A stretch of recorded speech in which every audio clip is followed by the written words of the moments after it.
Hi all.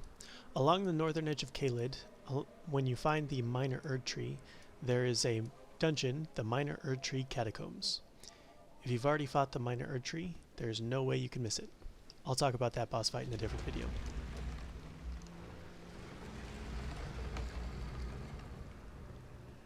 Inventory on screen.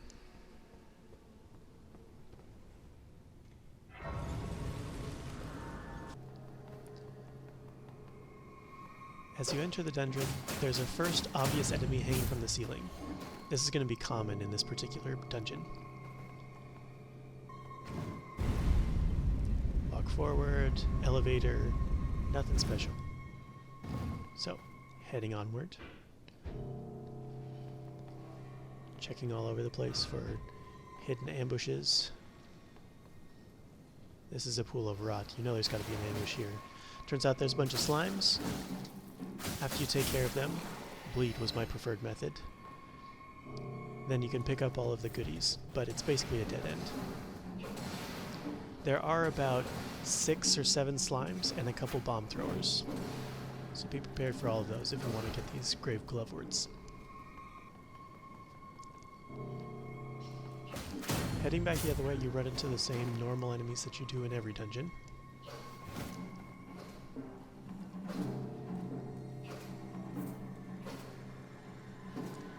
I didn't see anyone over on the left, so I got a little ahead of myself here. Ran forward and, oh, there's another one. Made a mistake and died. Dang it. So because of that, I had to start the whole run over. But this was actually kind of good, because after I went down the elevator, I decided, hey, I want to check out if there's anything under the elevator. In Souls games, you should always do that. In this dungeon, oh look, there's definitely some place down here for me. Met by one more of these guys, no big deal.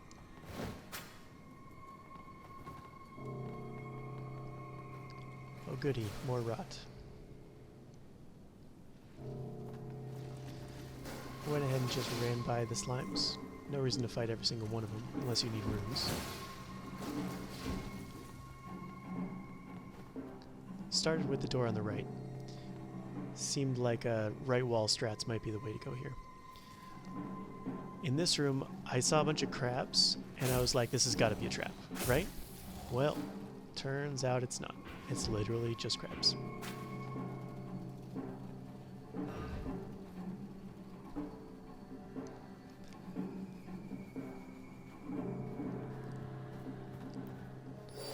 At the top of the stairs, you find some more of those statue goblin things.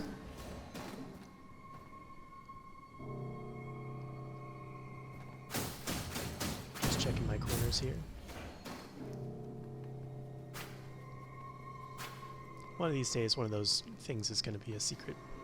I just know it.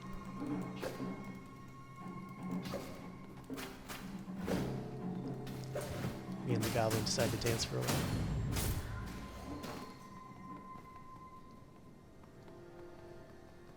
But then really there wasn't anything else significant, which I found very strange and a little bit suspicious.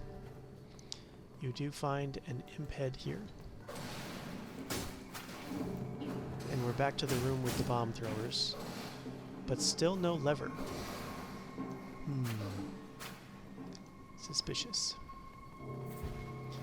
So after picking up all the stuff, I was like, well, hey, let's just go finish exploring the rest of the stuff that I didn't explore. Quick dodge of all the people, run by the elevator I pushed up, and back to the place where I died.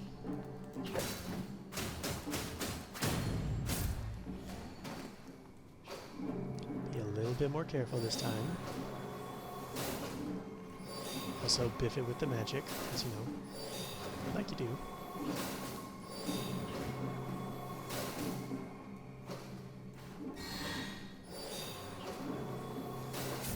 And then there's only the one other. I was expecting more, but once you know he's there, easily dealt with.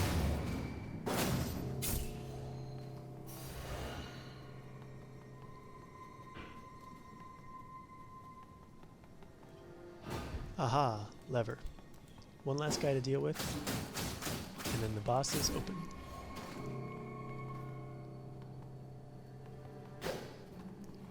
Oh yeah, don't forget the hanging guy.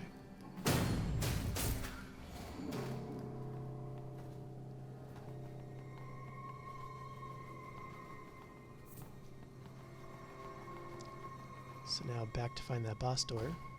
Must be in the other direction through this little rot space, and yep, it's the only thing here.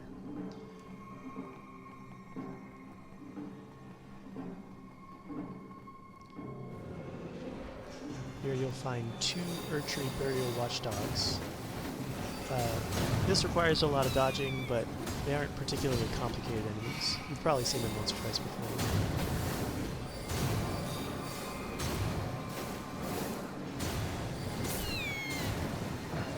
I died this time, and I was very annoyed that when I picked the Stake of America, it threw me back at the beginning of the dungeon. And so I said, to heck with this. Then, to be honest, I completely forgot about it until many levels later, which made them a lot easier. I used a pretty tanky summon, and it made it so I could basically ignore one of the 2, and that makes this fight much more doable.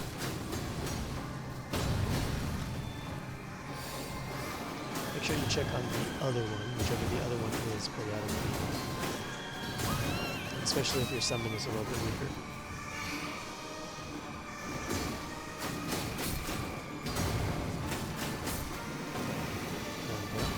Just in time for my other summon to time.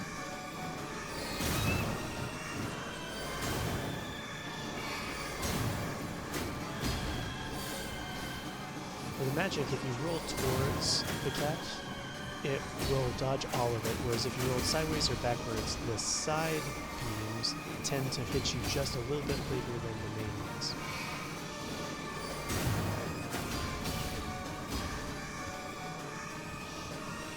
The standing attack is one of the easiest because you roll as soon as he winds up and you have a lot of hitboxes. Happy hunting!